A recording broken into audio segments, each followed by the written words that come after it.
Lembaga Survei Indonesia mengungkapkan bakal Capres Prabowo dan Ganjar bersaing ketat dalam Pilpres 2024 dalam simulasi 19 nama dan simulasi 3 nama.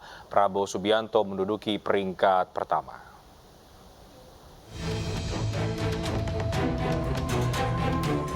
Lembaga Survei Indonesia mengeluarkan hasil survei terbaru terkait sejumlah aspek isu nasional, salah satunya menyangkut Pilpres 2024.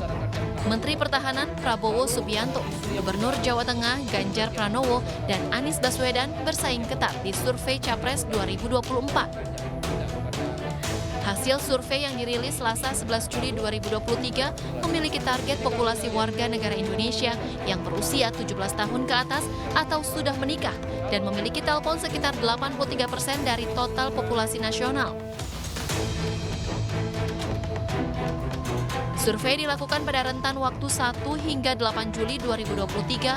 Dalam simulasi 3 nama, responden diberikan pertanyaan, jika pemilihan presiden diadakan sekarang, siapa yang akan dipilih sebagai presiden? Hasilnya, Prabowo Subianto 35,8%, Ganjar Pranowo 32,2%, disusul Anies Baswedan 21,4%. Yang puas kepada presiden cenderung pilihannya kepada Prabowo dan Ganjar, tidak kepada Anies. Lalu karena Prabowo mengalami peningkatan, itu berarti bahwa pemilih Prabowo yang mungkin pada beberapa bulan lalu masih ragu-ragu tapi belum menentukan pilihan, mungkin makin mulai melirik kembali kepada Prabowo. Sementara itu, nama Erick Thohir menduduki posisi pertama sebagai calon wakil presiden pilihan masyarakat. Dalam simulasi 7 nama, Erick Thohir bahkan unggul 21,2%, diikuti Ridwan Kamil, Sandiaga Uno, AHY, Khofifah, dan Airlangga. Pemilihan umum 2024 kurang dari 250 hari lagi. Pendaftaran calon presiden dan calon wakil presiden sekitar 4 bulan lagi. Dalam beberapa hasil survei dukungan elektoral terhadap bakal capres dan cawapres terus menunjukkan persaingan ketat. Dari Jakarta, Dilami Aulia, iNews melaporkan.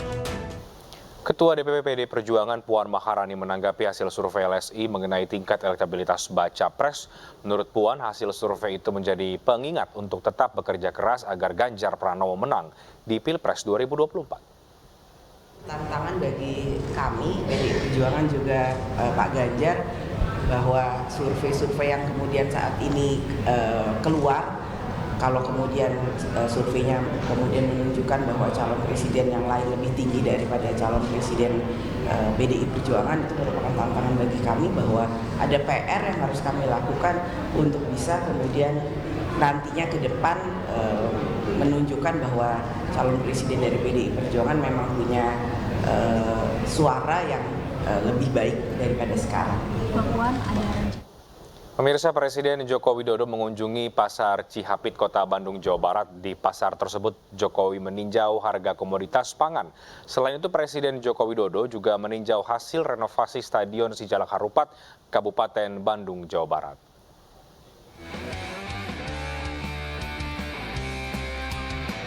Presiden Republik Indonesia Joko Widodo mendatangi Pasar Cihapit, Kota Bandung, Jawa Barat, Rabu pagi, didampingi Gubernur Jawa Barat Ridwan Kamil beserta PLH Wali Kota Bandung, Emma Sumarna.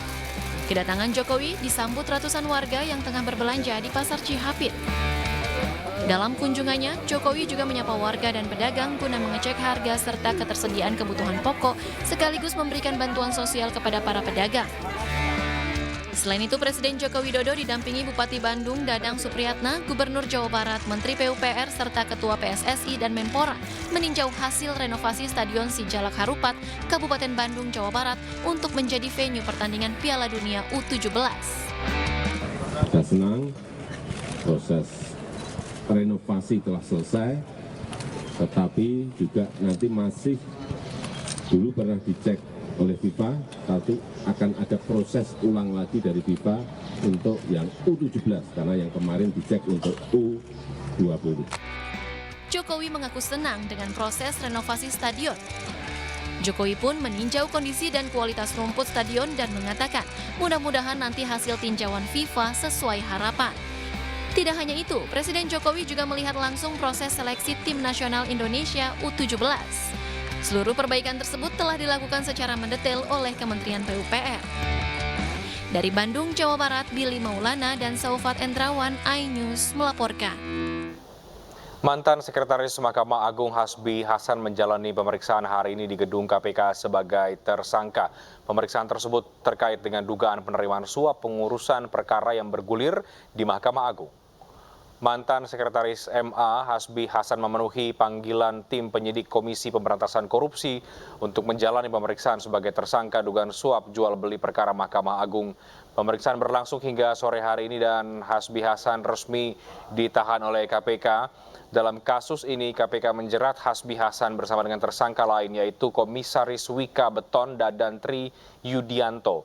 KPK menyebut kasus yang menjerat keduanya bermula saat debitur Koperasi Simpan Pinjam Inti Dana Herianto Tanaka meminta bantuan untuk mengurus perkara kasasi di Mahkamah Agung.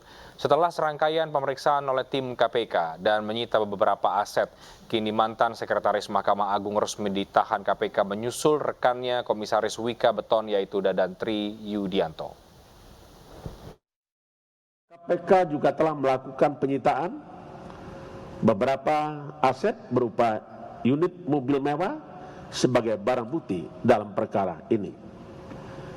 Tersangka HH disangkakan melanggar pasal 12 huruf A atau pasal 12 huruf B dan atau pasal 11 Undang-Undang Nomor 31 Tahun 99 tentang pemberantasan tindak pidana korupsi sebagaimana telah diubah dengan Undang-Undang Nomor 20 Tahun 2001 tentang perubahan atas Undang-Undang 31 Tahun 1999 tentang pemberantasan tindak pidana korupsi yaitu pasal 55 ayat 1 ke 1 KUHP.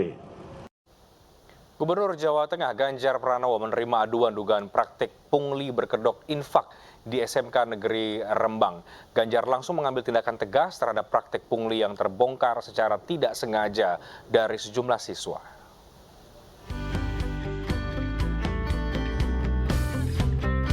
Temuan dugaan praktik pungutan liar berkedok infak terkuak secara tidak sengaja saat Ganjar memberikan motivasi pada acara seminar di Pendopo Kabupaten Rembang.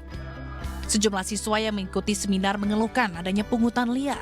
Baca pres dari PDI Perjuangan yang juga didukung oleh Partai Perindo ini mengapresiasi siswa yang jujur mengadukan adanya dugaan pungli di sekolah. Ganjar langsung mengambil tindakan tegas dan akan segera menyelesaikan persoalan itu secepatnya. Jadi kelakuan-kelakuan sekolah yang mengatasnamakan atau mengganti dengan istilah lain, pungutan enggak, ya bayar enggak diganti dengan infak buat saya sama saja. Nanti saya selesaikan setelah ini. Ya. Oh, langsung tak telepon habis ini. Sementara di Solo, Gubernur Jawa Tengah Ganjar Pranowo meresmikan Gedung Tulip Radiologi Nuklir dan Onkologi Terpadu, Laboratorium Stem Cell, serta Gedung Kenanga Administrasi dan Parkir di RSUD Dr. Muwardi Solo. Gedung Tulip Radiologi Nuklir dan Onkologi Terpadu RSUD Dr. Muwardi terdiri dari 9 lantai yang difungsikan untuk pelayanan rawat inap, rawat jalan, serta terapi radiologi nuklir dan onkologi. Tim Liputan iNews melaporkan. 1 dari 3 jemaah haji yang dinyatakan hilang usai puncak pelaksanaan ibadah haji akhirnya ditemukan. Informasinya kami hadirkan sesaat lagi.